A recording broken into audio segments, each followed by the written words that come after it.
Long ago, in a town where doves dance freely with the wind, there lived a quiet merchant named Zeno.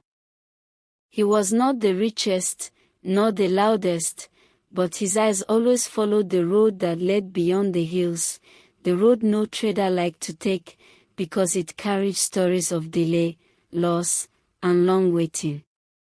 Every evening, when the market closed and lamps were lit, Zeno would sit outside his small shop with a dry calabash beside him. The elders said the calabash once belonged to a traveler who could hear messages carried by the wind. But most people believed it was only an old container with cracks and dust.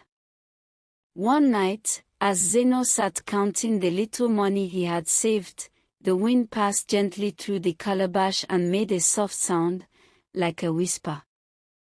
Zeno lifted it to his ear and heard nothing clearly, only a feeling, a strong pull in his heart that told him, "What you seek is not near." The next day, traders gathered in the square discussing their usual goods. Cloth from nearby towns.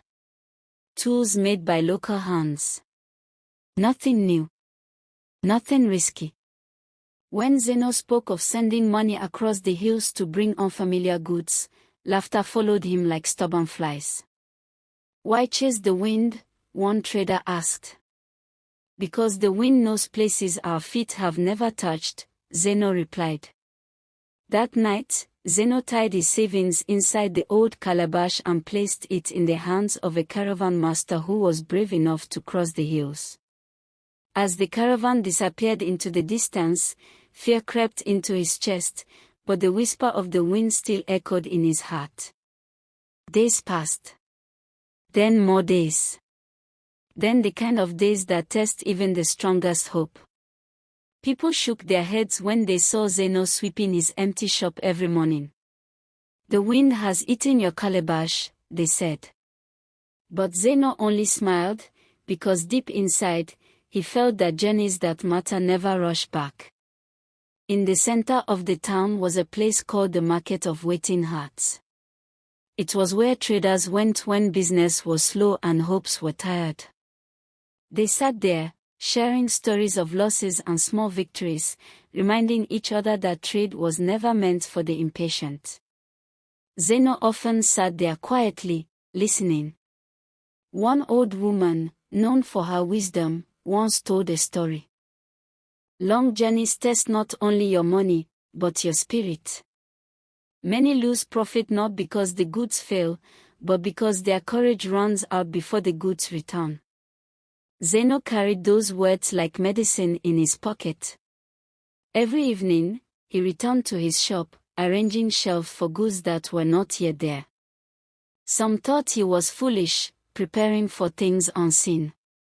But Zeno believed that space prepared in faith never remains empty for long. Meanwhile, across the hills, the caravan faced storms, broken paths, and confusing markets. The calabash passed through many hands. Some wanted to trade it cheaply, but the caravan master refused, remembering Zeno's steady eyes and patient voice. Back in the town, whispers began to spread. "Zeno has lost everything. He should have stayed with small, safe trade. The wind has no loyalty." But Zeno did not argue. He only listened to the night wind and waited. Because waiting, when done with purpose, becomes a kind of courage. One evening, just as the moon rose pale and tired, the sound of bells echoed faintly beyond the hills. Zeno's heart beat faster before his eyes could even see. The caravan had returned. Dust covered their clothes, and exhaustion bent their shoulders, but in their hands was the calabash, heavier now, sealed and wrapped in foreign cloth. Word spread quickly. People rushed to see what the wind had truly carried. Zeno opened the calabash slowly, not because he feared what he would see, but because he respected the journey it had taken. Inside were goods no one in the town had ever touched before, strong, smooth, shining with careful craftsmanship. Not loud, Not flashy, but clearly made with skill and patience. Silence fell. Those who had laughed now leaned closer. Zeno lifted one item gently, as if greeting a guest who had traveled far to meet him. He did not shout.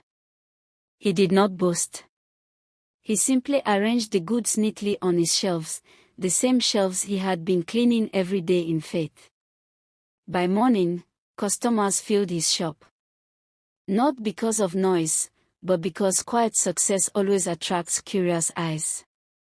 Some traders asked him, "Were you not afraid?" Zeno replied, "Fear walked beside me every day. But I did not let it decide my path." As Zeno's trade grew, many came to him for advice. "Which road should we take?" they asked. "Which caravan should we trust? When should we risk our savings?" But Zeno always answered with another question. "Have you prepared your heart to wait?" Because he knew that business was not only about movement, but about endurance. He kept the old calabash in his shop, not as a tool, but as a reminder. When young traders came complaining that their goods had delayed, Zeno would place the calabash in their hands and say, "Journeys that change your life rarely come back on time."